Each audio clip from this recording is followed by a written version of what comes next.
Bismillahirrahmanirrahim. Am kaifa yarju ayyafhama daqa'iqal asrari wa huwa lam yatub min ifawatihi.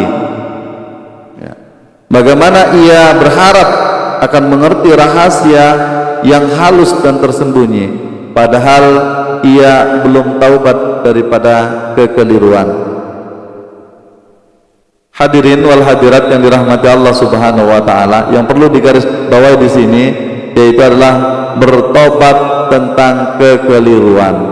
Karena ketika kita sudah menyadari dan bertobat akan kekeliruan kita akan menyampaikan kita, yaitu adalah akan menyampaikan kepada tersingkapnya rahasia-rahasia yang halus daripada Allah Subhanahu wa taala.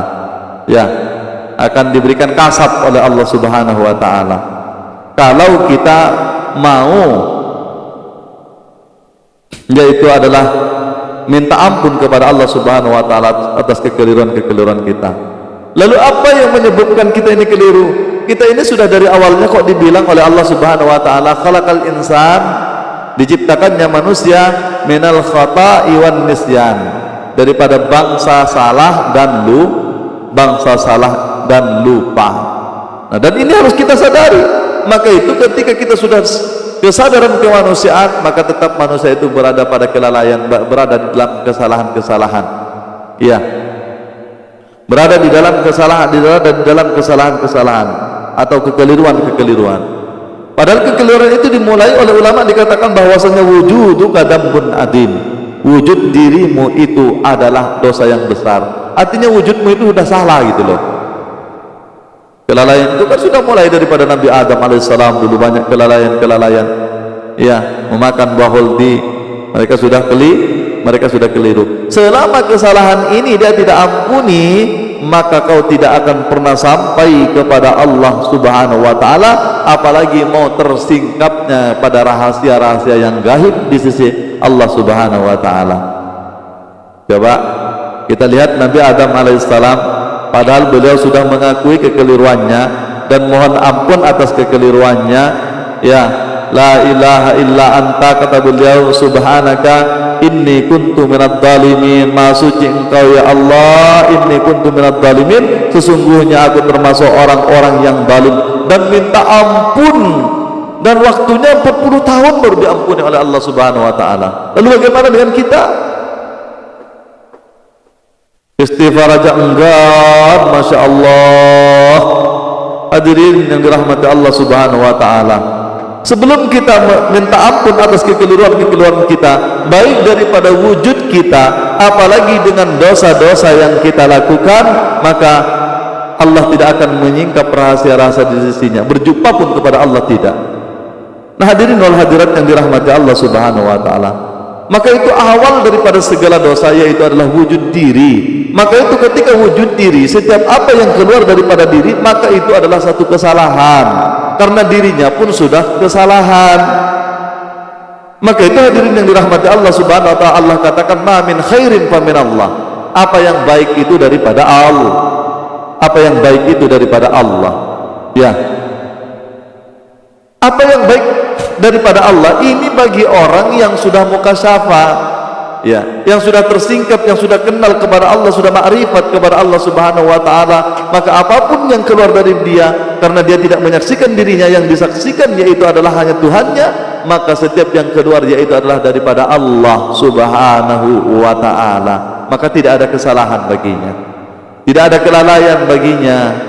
Akan tetapi sebaliknya, wa ma min syarrin fa min nafsik, dan apa-apa yang keluar daripada dirimu, apa-apa yang buruk, yaitu adalah keluar daripada dirimu.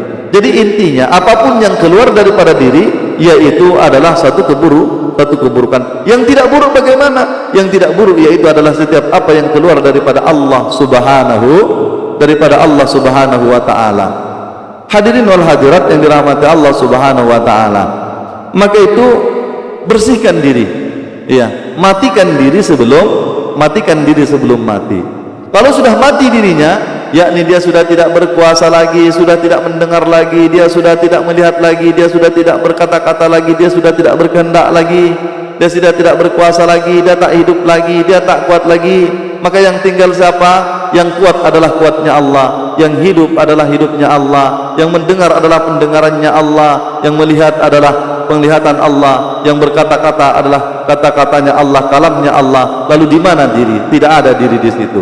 Kalau ada diri, maka semuanya akan menjadi petaka, semuanya akan menjadi buruk. Maka itu pasti akan berefek kepada berkeluh kesah, pening, pusing dan seterusnya, banyak masalah dan seterusnya.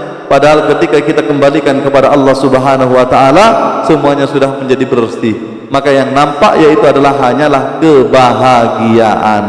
Kebahagiaan yang kekal kepada zat yang memberikan kebahagiaan. Asalkan kita kembali saja kepada Allah Subhanahu wa taala, Allah akan menerima. Sebesar apapun kelalaianmu, sebesar apapun kesalahanmu, ketika engkau katakan la ilaha illallah dengan makna yang sesungguhnya, la ilaha illallah maksudnya la maujudun illallah, tidak ada yang wujud kecuali Allah Subhanahu wa taala. Maka sebesar apapun dosamu, maka tetap dia akan diampuni oleh Allah Subhanahu wa taala. Hadirin wal hadirat yang dirahmati Allah. Karenanya ketika kita sudah mengatakan la ilaha illallah, tidak ada yang wujud kecuali Allah, ya. Tidak ada yang wujud kecuali, karena wujud-wujud yang lain, wujud yang zahir maupun wujud yang batin, itu adalah bayangan Allah Subhanahu wa taala. Ya. Ketika kita melihat bayangan, harusnya kita melihat yang punya bayangan. Tengok firman Allah Subhanahu wa taala, alam tara kaifa maddad dhilli faja'alahu dakka sakina. Ya, apakah kamu tidak memperhatikan kaifa maddad dhilli, bagaimana bayangan itu digerakkan? Apa bayangan itu? Alam semesta ini adalah bayangan Allah Subhanahu wa taala.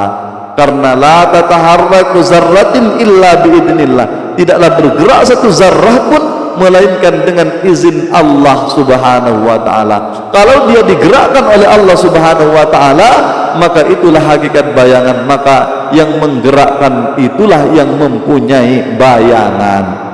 Maka baru terbuka, hadirin wal hadirat yang dirahmati Allah Subhanahu wa taala. Maka dibuka juga rahasia-rahasia Allah Subhanahu wa taala. Kalau sudah dibuka rahasia-rahasia Allah, maka hendaknya itu disembunyikan. Karena itu adalah bainallah wa bainahu, antara Allah dengan dirimu. Hadirin wal hadirat yang dirahmati Allah Subhanahu wa taala. Akan tetapi kita ketahuilah bahwasanya tersingkapnya kepada selain Allah itu bukan tujuan. Diberikannya kekeramatan, diberikannya ilmu rahasia oleh Allah Subhanahu wa taala itu bukan tujuan. Yang menjadi tujuan yang harus kita ingat yaitu adalah Allahnya.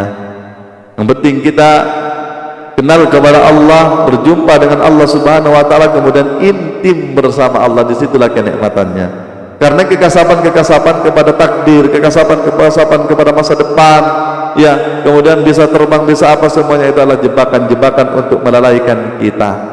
Ya, dia adalah karunia, akan tetapi dia sekaligus menjadi sekaligus dia menjadi ujian.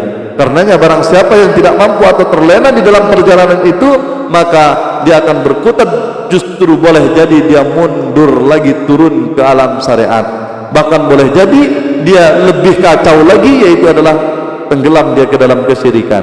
Karena yang nampak hanyalah dirinya, yang lebih hanyalah dirinya, yang sakti hanyalah dirinya, yang hebat adalah dirinya, yang tahu adalah dirinya. Ternyata Tuhan telah bersekutu kepada dirinya.